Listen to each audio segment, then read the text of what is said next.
کہ اپنی تقریبات میں کسی غیر مسلم کو بلانا کیسا ہے؟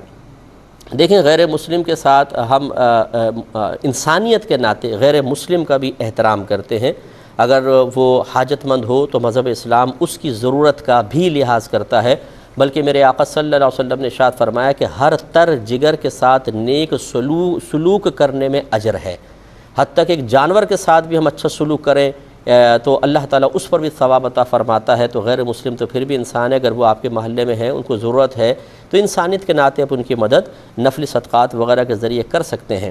لیکن ہمارا مذہب اسلام ایسی دوستیوں کو ناپسند کرتا ہے کہ جو اس قدر اختلاط ہو کہ بہت زیادہ ساتھ اٹھنا بیٹھنا اور کھانا پینا اور اپنے راز ظاہر کرنا، یہ دوستی اتنی گہری جب ہو جائے، اس کو قرآن عظیم نے جا بجا منع فرمایا ہے۔ اور اس کی وجہ یہ ہے کہ جب آپ زیادہ اختلاط رکھتے ہیں تو پھر آہستہ آہستہ یہ بہت ہی کم ہوتا ہے کہ آپ اپنی ذات سے کسی کو متاثر کر سکیں، کیونکہ اکثر مسلمان خود اپنے مذہب اسلام کی پابندیوں کو اختیار کرنے کے لیے تیار نہیں ہے۔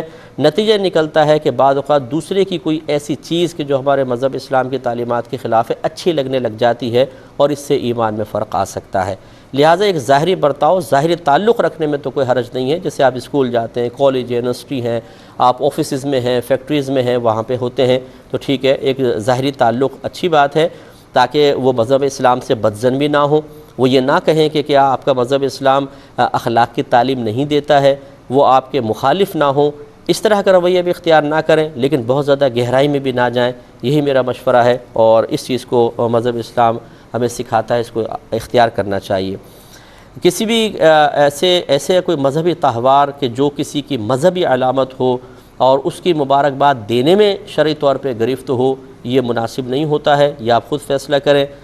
تو اس لیے جیسے اب کوئی ایسا آ جاتا ہے تہوار، اس پہ چھٹی ہوتی ہے تو آپ یہ کہہ سکتے ہیں کہ چھٹی آپ کو مبارک ہو، ہیپی ہالیڈے۔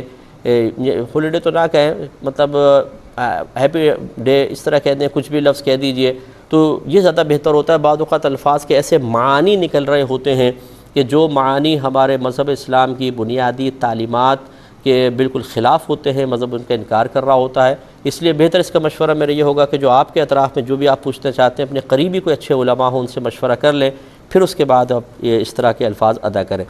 یہ کہتے ہیں کہ مسلمان وصیت کیسے لکھے؟ دیکھیں، ایک تو مالی وصیت ہوتی ہے۔ اگر آپ مالی وصیت کرنا چاہتے ہیں تو بالکل آپ کے تہائی مال میں جاری ہوگی، اور اس میں حتی الامکان کوشش یہ ہونی چاہیے کہ آپ پہلے کسی سے گائیڈ لائن حاصل کریں، کوئی اچھے مفتی صاحب ہوں جو آپ کو سمجھائیں کہ آپ کو اپنا مال کس کام میں استعمال کرنا چاہیے، کیونکہ بہت سارے ایسے ہم نے دیکھے ہیں کہ اپنے مال کی غلط وصیتیں کر جاتے ہیں۔ بعض وصیتیں تو باطل ہی ہوتی ہیں، اور بعض ایسی ہوتی ہیں کہ جو ان کے لیے مطلب کوئی فائدہ مند نہیں ہوتی، کوئی ثواب جاریہ نہیں ہو رہا ہوتا۔ تو ایسی جگہ پیسے کو لگانا چاہیے جو آپ کے وفات کے بعد بھی آپ کے لیے بہت بڑا ثواب جاریہ ہو جائے۔